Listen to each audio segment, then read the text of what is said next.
नमस्कार दोस्तों, स्वागत है आप सभी का हमारे YouTube चैनल में।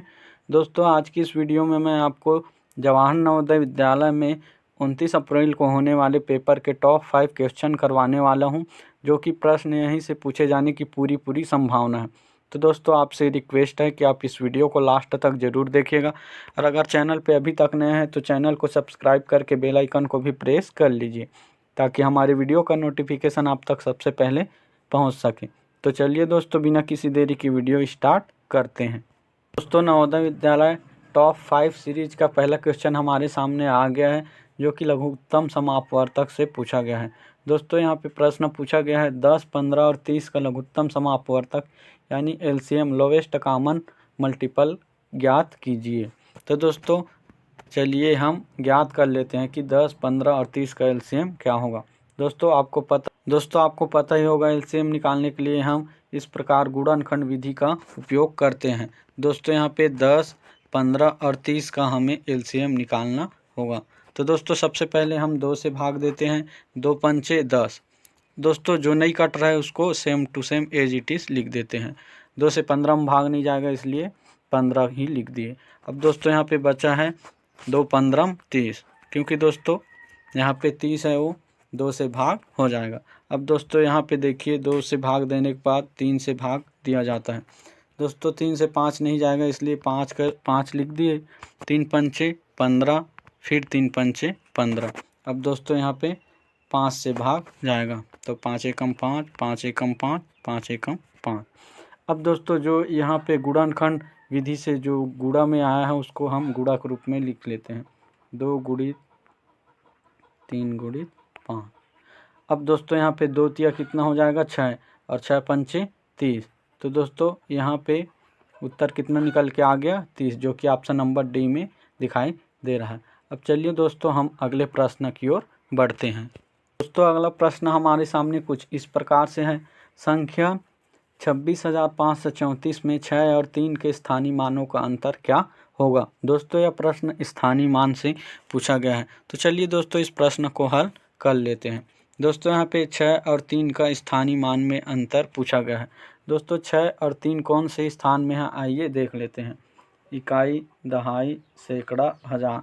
तो दोस्तों, 6 है वो 6000 के स्थान में है, हज़ार के स्थान में है, और जो यहाँ पे वो 3 है वो दहाई के स्थान में है, यानी कि 30। अब दोस्तों, यहाँ पे 6000 में हमें 30 को घटाना होगा, तो कितना बच जाएगा दोस्तों, यहाँ पे 5970, जो कि ऑप्शन नंबर डी में दिखाई दे रहा है। चलिए दोस्तों, हम अगले प्रश्न की ओर बढ़ते हैं। दोस्तों, पेपर का लेवल आपका बिल्कुल ऐसा ही देखने को मिलेगा। 29 अप्रैल के पेपर में आपको ऐसा ही सेम क्वेश्चन देखने को भी मिल सकता है। दोस्तों, अगला प्रश्न हमारे सामने खुल के आ गया है, जो कि इस प्रकार से है। 3 पेन का मूल्य 21 रुपये है, तो 7 रुपये के कितने पेन मिलेंगे। दोस्तों, ये प्रश्न एक ही नियम से पूछा गया है। 3 पेन का मूल्य हमारे पास है 21 रुपये, तो दोस्तों हमें 7 रुपये के कितने पेन मिलेंगे। दोस्तों, सबसे पहले हमें एक पेन का मूल्य निकाल लेना होगा। दोस्तों, एक पेन का मूल्य निकालने के लिए हमें 3 से 21 को भाग देना पड़ेगा। 3 एकम 3, 3 सत्ते 21। तो दोस्तों, एक पेन का मूल्य कितना आ गया यहाँ पे, 7 रुपये। तो दोस्तों, हमारे पूछा क्या गया है, 7 रुपये के कितने पेन मिलेंगे।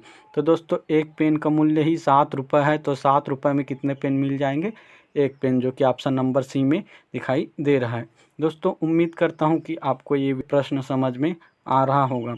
चलिए दोस्तों, अब अगले प्रश्न की ओर बढ़ते हैं। दोस्तों, चौथा प्रश्न इस वीडियो का मोस्ट इम्पॉर्टेंट क्वेश्चन है। दोस्तों, बिल्कुल ऐसा ही प्रश्न आपको आपके पेपर में देखने को मिलेगा। तो चलिए दोस्तों, अगला प्रश्न को हम देख लेते हैं। निम्न में से 9 से पूरी तरह विभाजित संख्या हैं। दोस्तों, 9 से विभाजित संख्या पूछा गया है। तो दोस्तों, इसके नियम जान लेते हैं। 9 से विभाजित के नियम क्या है दोस्तों, अगर किसी संख्या को हम 9 से भाग करते हैं तो उसका योग 9 ही आना चाहिए। दोस्तों, जैसा कि 9 का गुणज है 9 दूनी 18, तो दोस्तों ये 18 तो 9 से भाग हो जाएगा, कितने बार में, 2 बार में। लेकिन ये 18 का नियम क्या है दोस्तों, संख्याओं को जोड़ने पर 9 ही आना चाहिए। जैसा कि दोस्तों 8 और 1 को जोड़ेंगे तो हमारे पास 9 आ जाएगा। अब दोस्तों, जैसा कि मैं 9 तिया 27 करूँ, तो दोस्तों 27 को भी जोड़ने से देखिए 7 और 2 9 आ रहा है।